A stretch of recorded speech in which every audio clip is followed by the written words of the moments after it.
Booktube, Sarah here, and welcome to my channel. Today I'm coming to you with my weekly reviews for December the 29th, 2019 to January the 4th of 2020. So we're crossing through 2 decades, you guys. Through time and space, through 2 decades to do these reviews. You think I would have read more in that amount of time. But no. Yeah, I just think this is really fun that you're jumping from. I actually debated on starting fresh in 2020 with like a brand new, like doing a review video for like those last 3 books I finished in 2019 and then starting fresh in 2020. But I decided I did the carryover last year. I'm going to do it again this year.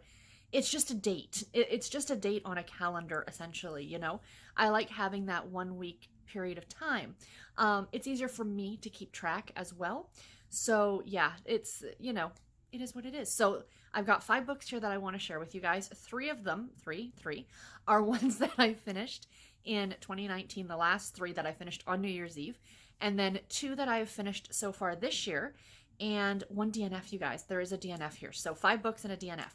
So the other thing you're noticing, probably, I am wearing my glasses. And I do apologize if you see the glare from the window in them, but I'm realizing the more and more that I do these videos, especially because I read, all my notes are on my tablet or written down or something like that. I need my glasses to read them at this point, you guys. They're not joking. You hit 40 and your eyes completely change. I used to be able to read and drive and do all these things without my glasses. And I can't anymore. I can't anymore, excuse me. I was having a bubble bath earlier this week. I think it was like on Tuesday, or it might even have been New Year's Eve. And I had taken my glasses off, right? And I had them like on the sink, on the sink area. And I had my Kindle, and and I couldn't read it, you guys. I couldn't read it. I had to holler to Garrett. I'm like, can you come grab me my glasses? He was making fun of me. But yeah, so you know what? It is what it is. I used to have a big problem with how I looked in them. I've been wearing glasses since I was about 2 or 3 years old, so I've always had them. I have a lazy eye, so my one eye is really good. Like if you took my glasses and looked at the prescription, the one you could see through. Like it's pretty much glass. There's a very slight prescription to it. The other side is all kinds of messed up. I do have a lazy eye on the one side. And I don't know if you know, occasionally I've had people comment on my videos that I look tired. And it's because of the strain on my eye that my one eye starts to droop a little bit. So anyway, to counteract that, we're wearing the glasses. Long explanation you guys didn't care about. Window, natural light, you guys, in my new book corner. I absolutely love it. I think it's fantastic. And I love the way the lighting looks. So I wanted to get these filmed earlier in the day so we could work with this natural light. And yeah, so let's jump in and get started with the 5 books and the DNF that I got to this week. I can talk. First book that I finished, and the 3 books, like I said, that I finished in 2019 were all completed on New Year's Day. I was pushing it right till the tail end, you guys. So first one, Giant Days Volume 3, and this was written by Allison. I'm sorry I did not write down who the artist was, because the artist is amazing, but the cover will be up here, and the artist name I'm sure will be on the cover as well. If it's not, I will list it right here when I do my editing. This is a graphic novel. I talked about this in my New Year's Eve video that I needed 1 more book to hit my 325 books, because there were 2 books that I wasn't going to get to that were originally on my TBR. So I decided to add in a graphic novel, and I do love this series so much, so that's why I put this one in here. Originally published in 2016. Goodreads average rating of 4.10 stars. I gave this one 4 stars. It's super cute. There's not much I can tell you about the actual stories themselves, because much like any comic or graphic novel series, they follow the ones that came before. You could read these out of order, but I don't recommend it. I grab all mine on Hoopla, and I read them on my tablet. I don't read them on my Kindle because my Kindle doesn't have color. It's not a Kindle Fire, it's just a standard Kindle. So I recommend that if you have a tablet or something like that, you can read it off of that. But they're delightful. The entire series is essentially about 3 friends named Susan, Daisy, and Esther. And they are in uni in the UK. It is a UK-based series, and kind of just their trials and tribulations. And the 4 volumes, like the 4 issues in this volume, were delightful. It dealt with like the run for student body president kind of an idea. And then Susan has a breakup with her boyfriend McGraw. And I love McGraw. I heard about this series from Karen over at Rather Be Reading. And she goes on and on about how great McGraw is. And I agree. But I do have to say, though, now I know it takes place in the UK. So I know that if these characters were to speak and you could hear them, they would have accents, like, a British accent, essentially.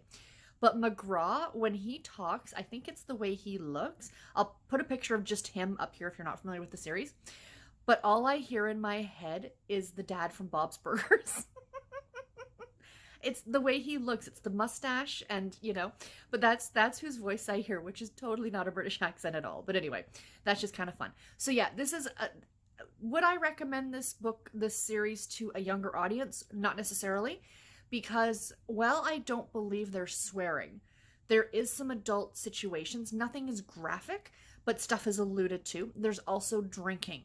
So, let your kids read them at your own discretion, what you think your kids could be exposed to, essentially.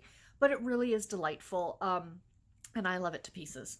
The next book that I finished was Her Rags to Riches Christmas by Laura Martin. This is a historical romance novel. It is book number 3 in the Scandalous Australian Bachelors series. I have not read the first 2, but I definitely need to now. Harlequin Historical number 1475. This was published originally in 2019, so this was the final book for my 40 Years of Harlequin project, and I love doing that project so much. Originally published in 2019. I already said that, sorry. Goodreads average rating of 4.50 stars. I gave this one 4 stars for my challenges, as I already said. It was part of my 40 Years of Harlequin project. So yeah, this one was a lot of fun. This was the story of Allison George. And she is a convict who was charged with stealing, essentially, like stealing. Don't know how else to put that. Her and her husband, he was actually robbing somebody, and she found out about it, and she tried to stop him. And he had already murdered this individual, and he kind of thrust whatever it was that he was stealing, this box of like jewels, for example, at her, and is like, hold this while we figure out how to get out of this mess. And in that time, the police showed up, and she was literally left holding the bag. So he was charged with murder and sentenced to execution by hanging, and she was essentially deported. It was a thing that was very common in that time period, of convicts being put onto these boats and sent to Australia, essentially, to serve out their sentence. And then once they were done serving their sentence in Australia, it was up to them. They could either try and find their way home to England, or they could make a life in Australia. So it wasn't like it was a life sentence being sent there. And I didn't know that before reading this book. I also didn't know that it could take upwards of a year to get from England to Australia by boat. That's ludicrous to me. I can't even imagine. And how hard the crossing would have been, especially for a woman. In a very like a stereotype of class, like they're a prisoner. They're not going to be like wandering the decks, sitting on the lounge chairs kind of idea. This isn't the Titanic, which would have ended badly. But, they were probably given very little to eat, very little to drink, close confinement with other prisoners, the threat of being assaulted, especially again, if you're a woman. So yeah. And so then the story starts where she is actually being whipped by a prison guard because she stole a piece of bread or a loaf of bread or something like that. And George comes to her rescue, and he takes her and says, well, she can finish off the last 2 years of her sentence at my house, kind of being like my housekeeper, essentially. And of course, their romance goes from there. It was really interesting. I really loved the location of this historical. It's not your typical Regency England romance. It was really fun reading about Australia and what it was like in that time period. It primarily takes place just outside of Sydney, in case you're curious as to the actual location in Australia.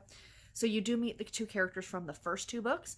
And like I said, I definitely now want to go back and read them. You are spoiled for who ends up with who. But again, as I always say with romance, it's not the couple ending up together. That's inevitable. It's their journey. So, I'm super excited about going back to read this one. And on another side note for this one, I just wanted to mention I loved the characters' names of Alice and George. I find, and I don't know for those of you who also read a lot of historical romance, a lot of the names I find, I'm like, are those really like a historically accurate name? Um, like they have just uncommon names, like names that you would hear now. And, I just, I don't know, like, is that maybe it was an old family name? I don't know. But the fact that their names were Alice and George delighted me because they were old fashioned names and they suited the time period. And again, it's an odd observation, but it's just one that I've noticed the more and more historicals that I read. And yeah, so I really like this one. I absolutely recommend that you check it out. Of course, there is some adult content in here because it is a Harlequin novel. But it isn't, it is a slower burn romance because essentially he is her master or her prison guard in a way that he has taken on the responsibility of looking after this convict. And, and the story, their relationship, and I really, really enjoyed it. Now, as for the Christmas aspect, Christmas is mentioned in here, but it's not overly done with Christmas. You could read this at any time of the year. They're about a month out of Christmas, and through part of the story, they are setting up for Christmas. So that's how it works out. And the last book that I finished in 2019, I love this one, you guys, was Good Girls Lie by J.T. Ellison. This was a thriller novel published in 2019. This was a NetGalley read for me. Goodreads average rating of 3.97 stars, guys. I gave it 5 stars. This book was amazing. And unfortunately, I cannot tell you a lot about it because it is a thriller, and I don't want to give anything away. So essentially what it's about, the most I can probably give you for this one, it's about a young girl by the name of Ash who has come from the UK, and she is attending a boarding school in Virginia, in the mountains of Virginia. And this boarding school is very small, extremely exclusive. There's only 200 students, 50 students per grade 9, 10, 11, and 12. And, of course, there's cliques and groups within, and, someone ends up murdered, and Ash has quite the backstory to her. And that's really all I can say. This is a thriller that takes place in a boarding school. It is not YA. This is not a YA thriller. At first when I started reading it, I thought, oh, is that what it is? Because our main characters are 16, 17-year-old girls. But no, this book is extremely adult. There is a lot of mention of drug use, of alcohol, of, murder. A lot of adult situations are happening in this book. So this is not one that I would necessarily let a younger YA reader read. Again, at your own discretion as a parent. But this book was really good. As an adult, you would probably enjoy, if you like thrillers, this one was so good. It had some great plot twists, and even at the end, I was like, what? I mean, in true thriller style, J.T. Ellison is actually one of the first, if not the first, thriller writer that I've ever read. I read one of her books called All the Pretty Girls, I think it was, years and years and years ago. I think when it was first published, I read it, and I loved it. And then I read another one by her, I think it was called 14. But her original series followed like a detective. And I haven't read one of her books since. And I was so thrilled when the publisher, and thanks to NetGalley and Harlequin for sending me an e-art copy of this book to review for you guys. And I was so super thrilled when the publisher agreed to my request on NetGalley to read this one because, guys, I loved it. I absolutely loved it. Highly recommend it. So now let's get into the first book that I finished in 2020. Speaking of books that I loved, The Cat Who Played Brahms by Lilian Jackson Braun. This is a cozy mystery. It is book number 5 in the Cat Who mystery series. Originally published in 1987. This is a slightly older book. Goodreads average rating of 3.94 stars, guys. I gave it 4 stars, and this was one of my challenges for my 2020 series TBR. So I've got my TBR jar up here. So if you watched my TBR video, you saw me pull this series out to read this book, and I'm so glad I started the year off with this one.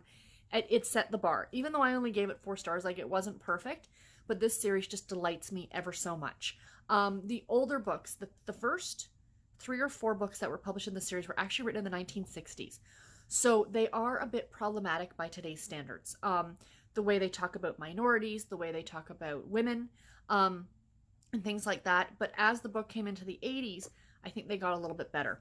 I didn't notice it as much. Although our main character, the gentleman Quill, he has an appreciation for the younger ladies, and I'm not saying that in a gross way.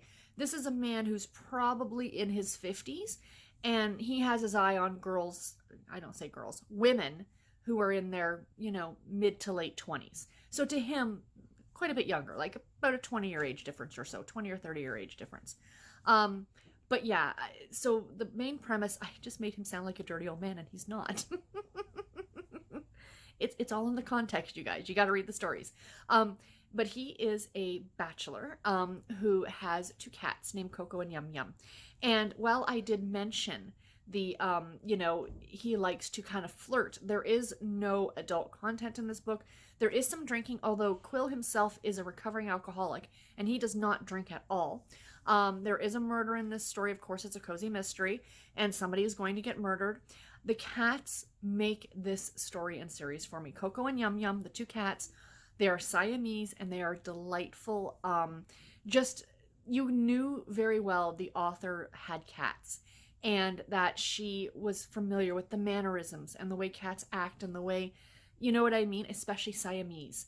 So yeah, I mean, it's delightful. If you have not read these, I highly recommend that you pick one up. I know they're probably all available at the library. The last book was written quite some time ago. The author passed quite some time ago. She was 97 when she passed away.